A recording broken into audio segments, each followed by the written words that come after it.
Today we're going to be doing a little how-to video on how to change your interior cabin air filter on a 2017 4Runner.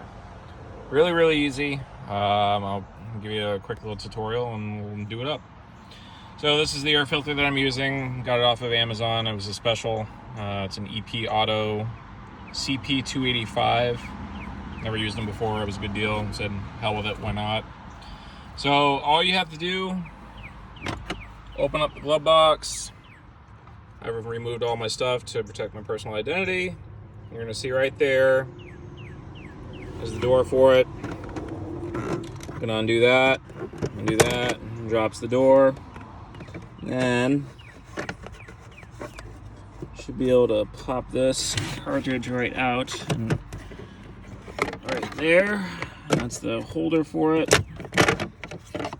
Right there, noise up towards the sky. I was told that it was a little dirty, so when I was in for an oil change, so we'll take a look, and sure as heck, it is.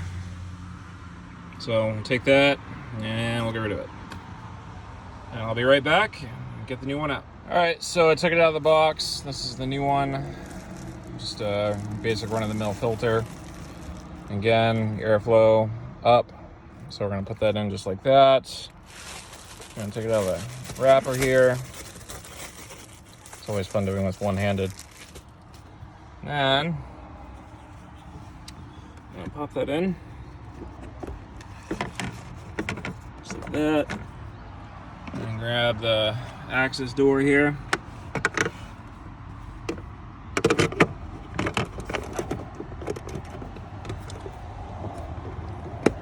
Pop that, pop that, put the access door back in, and put all your junk back in. And that is literally all there is to it. What was that, less than 5 minutes? And then we're done. Hope this helps. Any questions, comments, leave it down below.